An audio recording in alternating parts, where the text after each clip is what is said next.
Hi, my name is Marie. I have not posted in a really long time, but I finally have a video idea that I'm excited about. I grew up in a super sheltered home life. So as a kid, I had very little exposure to Pokemon. So, anyways, I don't know what any of them look like, and I thought it'd be really fun for me to draw these Pokemon based off of a description that my husband gives me. I'm gonna see if I can draw it as close as possible to the actual real design of this Pokemon. Charmeleon. This is the angsty teenage evolution of Charmander. He's a fire type Pokemon shaped like a red T Rex but with gangly teenager arms. He has a ridge growing from the back of his head, 3 claws on every appendage, and a little flame on the tip of his tail. He also kinda looks grumpy. Okay, we'll figure that out. I always like to start out by doing a very, very rough sketch of what I have in mind. The description mentioned a T-Rex body, so I'm going to try to do a little something like that. I think my version will be more cartoony. That arm looks really noodly, but it did say gangly little arms, so I'm trying to make it kind of like that. I'm also trying to figure out what I think the volume and the shape of this character looks like. I want to make sure that it feels like a 3D object even though I'm drawing it in 2D space.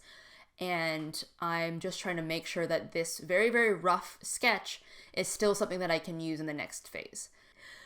Honestly, the legs look a little small to me, so I think I'm gonna go back and fix that. But first, I'm gonna really double down on this teenager attitude.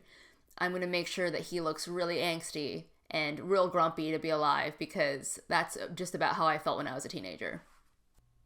I'm gonna go through and fix his arms now. They looked a little off to me.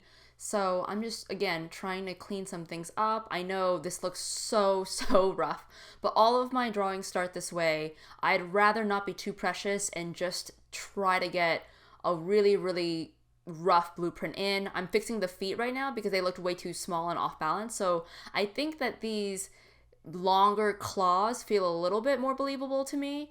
I drew in a little bit of fire because at first I thought maybe he could breathe fire, but I don't know. I might not leave that in. And then I'll put a little fire on his tail. There we go. Just trying to get everything as close as possible to what I would want for the rough line art. Because the more I do now, the less fixing I have to do later when it's harder and more annoying. So, yeah.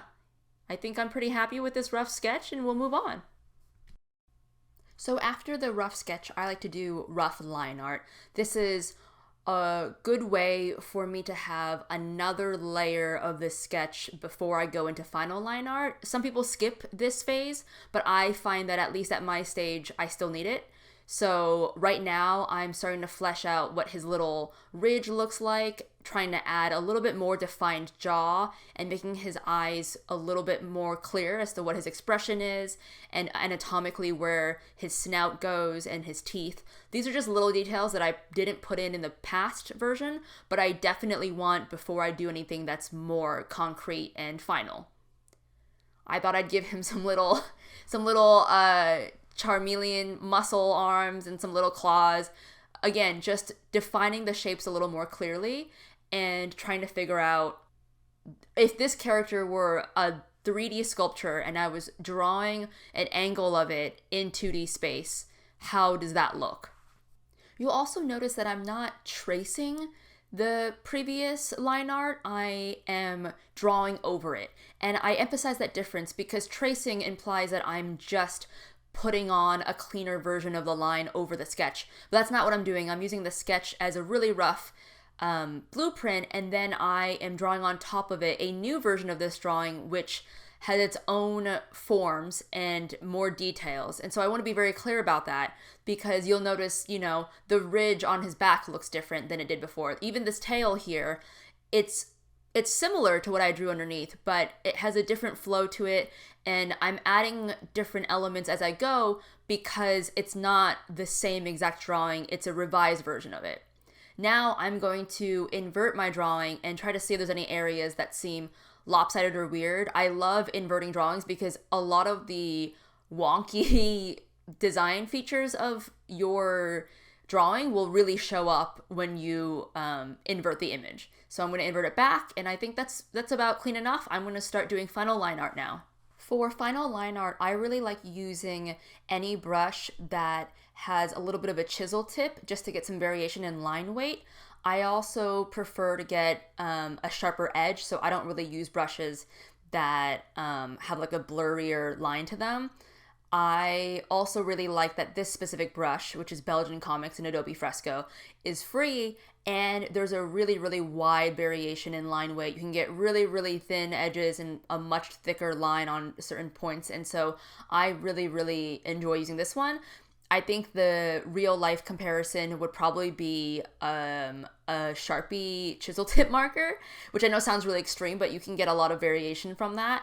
And just any other kind of Pentel ink marker can do a very similar, or brush pen, sorry, would do very similar things.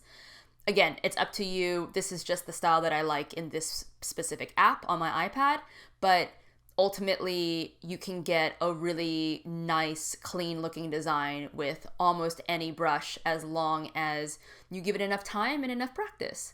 So we are, again, not necessarily tracing, but kind of drawing over the previous rough sketch. I'm adjusting this claw because it just looked really strange. I've been noodling away at it with every version and I can't seem to get it just right. So I'm going to try to nail it down in this version of it and try to get something that at least looks believable. And, you know, I'm still keeping this drawing pretty loose. I'm not closing up every single edge. I know that there's still some moments where the line weight varies really greatly from one point to another, but I just really wanted to do a quick, clean design of a Charmeleon.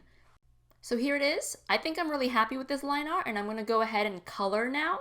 I chose this orangey color because the fire made me think, okay, a Charmeleon should probably be the colors of fire, I guess. And I liked this shade of orange a lot. It seemed very vibrant, something that I would totally imagine a Pokemon actually being colored. So I'm gonna guess that hopefully this is in the ballpark. I'll be so confused if this character is like green or something, or just something completely different. So we'll find out.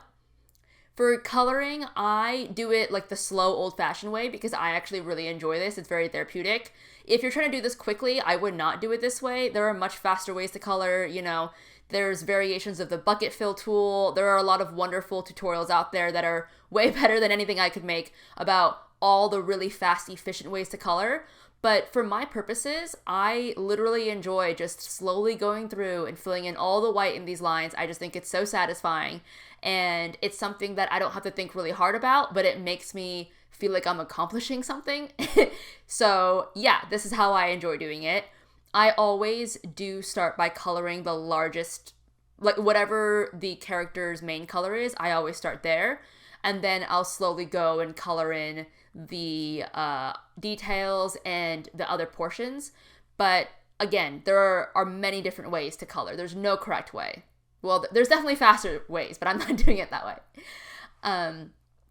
For the mouth, I usually go with this kind of shade. It's like a deep reddish brownish shade. I just like that it's not super distracting, but it very clearly communicates what portion of the body that's supposed to be.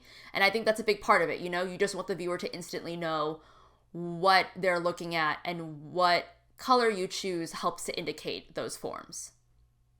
For the little flame, I'm going to do this nice bright red color, and I think I'll probably add a little bit more dimension to it, you know, just putting in a little bit of yellow, some light orange. I do want it to feel like it's a real flame on his tail, but working within the confines of 2D drawing, I think that this kind of adds a little bit something extra without being too distracting.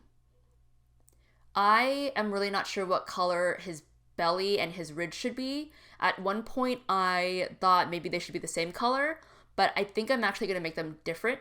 So I'm going to start with making his belly just a slightly lighter, yellowier version of his skin tone, and I'll make his teeth that color as well, because he's a teenager, so he's probably not brushing his teeth a lot. And I just wanted to add a little bit more dimension to his facial features, so I just chose a slightly darker, deeper color to add a little bit of bags under his eyes and a little bit of stubble. And I'm going to go back. I realized I did not color in his toenails or his claw nails. So I'm going to do that using the same color I used for his belly. And then I am finally going to figure out what color I want his ridge to be. The good thing is that even if I change my mind, I can always switch it later. Sometimes it's just nice to get it down because I don't always know what I want until I see it. I wish I did. I wish I was better at that. But, you know, as long as you're moving forward with your drawing, that's what matters. So I'm just going to go through here and fill in his ridge. I can tell already from looking at this that I don't know if I'm going to stick with this color. It's a little too brownish for me, and I think it might like clash a little bit with his mouth color. So I'm going to just see what I think about that, and I think I'm going to change it to something a little more red. So yeah, here we go. We have a nice final version of my take on the Charmeleon. Okay, so now I am going to go and look up what an actual Charmeleon looks like, and we will see how similar they are. Oh! I'm really close! I'm really, really close. Oh my goodness. Okay, well, so a Charmeleon is standing up much more, as you can see, and the claws are obviously very different, but the tail's not too far off, and he does look grumpy. He's like a grumpy little boy, and the snout wasn't too far off. I put the ridge going all the way down his back, and I think it was only supposed to be like on the top of his skull or something, but you know what? I think I actually did a decent job, and I even made the belly like lighter than the rest of him, although the little like light spot doesn't extend past into his tail. So, okay, I would rate this like similarity wise like a 7 out of 10. I think that's fair. So, not too shabby. Cool. Well, thank you so much for watching this video. I will be making more of these. If you have any Pokemon that you are excited for me to draw, please comment below the name of the Pokemon in a description. Do not link to any images. I promise to not look it up because why would I do that and ruin it? But yeah, I will keep making these videos. I've really enjoyed this. Thank you for watching, and I'll see you all next time.